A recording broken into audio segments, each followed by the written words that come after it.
अस्सलाम वालेकुम रहमतुल्लाहि व बरकातुहू। मैं आज आपको एक ऐसे बच्चे के साथ मिलाने जा रहा हूँ जो छोटा डॉन से भी ज़्यादा मजाकिया और गुस्से वाला। अस्सलाम वालेकुम। वालेकुम सलाम। तेरा नाम की है? फरजान।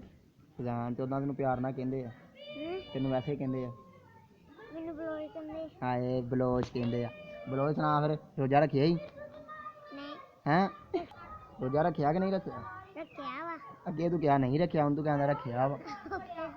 झूठ मारे, अगे नहीं रखिया। ओके मैंने पता नहीं मैं कहता। अच्छा तेन पता नहीं लग्या तू कहता है। वेख ला अपने काम ते कित्थे चला है हम तू? मैं किधर भी नहीं। हाँ मेरे को आया वा हाँ। हैं? हाँ। स्कूले जाना पढ़न के नहीं जाना? जाना वा। केड़ी क्लास पढ़दा वा? फाउंडेशन। हैं? फाउंडेशन च। फाउंडेशन दे विच ही पढ़दा वा? हाँ। फाउंडेशन जे रोजा रखिया कि नहीं रखिया? रखिया वा। कित्थे रखिया वा? हैं? कित्थे रखिया रोजा? घर आ। घर का तो रखिया वा? हैं? घर ही करीदा और किते बाहर करीदा। अच्छा अच्छा। बच्चा बहुत मजाकी है। तो अगर तुम वीडियो चंगी लगे तो प्लीज़ मेरे चैनल को सबसक्राइब करो, मेरी वीडियो लाइक करो ताकि आने वाले वीडियो की नोटिफिकेशन वक्त पर वक्त मिलती रहे। तेरा की नाम है? हैं? यार मेरी ना बनाओ नहीं बनाओ। ओदी बना ला, तेरी भी बनाती ओदी बनाती। हाँ तेरा की नाम है? अब्दुल्ला। अब्दुल्ला। कित्थों आया वा? घरों। घरों। इत्थे की लैना, बाहर की लैना आया वा? खेलना। की खेलना है? डांस करना आया। हाँ डांस करना। नहीं। इधर नु आ। ब्लाउज ते रोजा हुन खोलना कित्थे आ? हैं? रोजा खोलना कित्थे आ?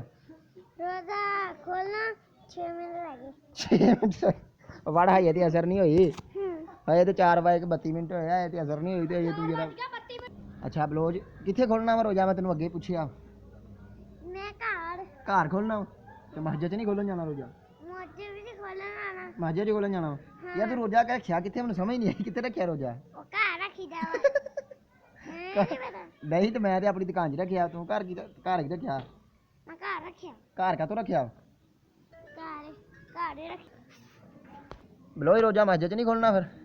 मुझे भी खोलना है। मस्जिद च खोलना वा? हाँ। अगर तुहानू ब्लाउज ना मेरी चंगी वीडियो लगी तो मेरे चैनल को सबसक्राइब करो। ब्लाउज हैं? मेरी फिर नहीं आंदा।